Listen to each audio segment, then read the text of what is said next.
जी अस्सलाम वालेकुम। लो भी दोस्तों ਤੁਹਾਡੇ ਲਈ ਇੱਕ ਪੂਰੀ ਦੀ ਪੂਰੀ ਗੇਮ ਫਾਰ ਸੇਲ ਲੈ ਕੇ ਆਇਆ ਤੇ ਬਿਲਕੁਲ ਮੁਨਾਸਬ ਗੇਮ ਹੋਏਗੀ ਤੇ ਤੁਹਾਨੂੰ ਦੋ ਕੁ ਜਾਨਵਰਾਂ ਦਾ ਮੈਂ ਸ਼ੌਕ ਕਰਵਾ ਦੇਣਾ।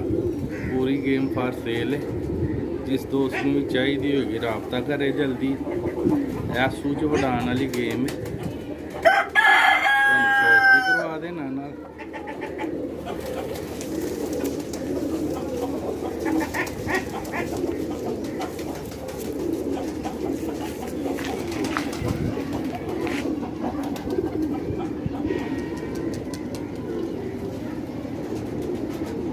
लो जनाब है एक जानवर का पट्टी है, बहुत शानदार आखिरी परां दे विच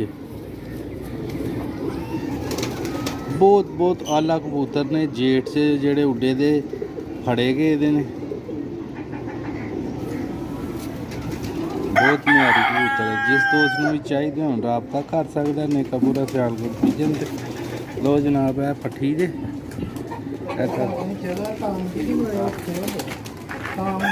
लो जनाब है दूसरी मादी जे चिट्टे कन्ना ਵੱਡਿਆਂ ਦੀਆਂ ਤੇ ਕੜੀਆਂ ਲਾ ਕੇ ਫੋਕਲ ਨੂੰ ਦਾਣਾ ਛੜਾ ਉਹ ਪੰਜਾਂ ਹੋਣ ਦੀ ਤਾਂ ਕਾਲੇ ਪਾਕਾ ਪਾ ਗਿਆ ਜਿੱਦੂ ਦੀ ਕੁੜੇ ਦੀ ਕਰਦੇ ਭਾਈ ਉੱਥੇ ਤਾਂ ਫਲਾਣਾ ਬੰਦਾ ਹੁੰਦਾ ਢਿੰਗੜਾ ਬੰਦਾ ਹੁੰਦਾ ਮਾਸ਼ਾਅੱਲਾ ਜੀ। ਆਖਰੀ ਪਰਾਂ ਦੇ ਵਿੱਚ ਨੇ, बहुत ही परवाजी जानवर ने।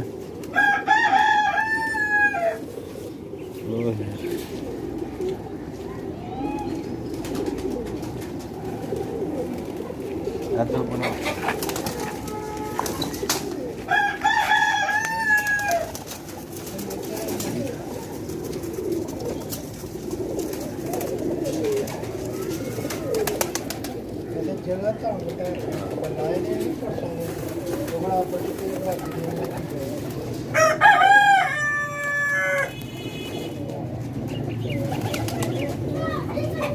पूरी दी पूरी गेम फार सेल है जनाब। तकरीबन 40 तो 45 कबूतर ने। जेड़ा भी दोस्त कट्ठे लेगा उन्हें मुनासिब कर लवेंगे। वीडियो अच्छी लगी तो लाइक जरूर करिए। जेड़े भरा तो चैनल पे नवे ने चैनल में सब्सक्राइब कर लें। बहुत ही मुनासिब गेम है, बहुत परवाजी कबूतर ने। वो पर भी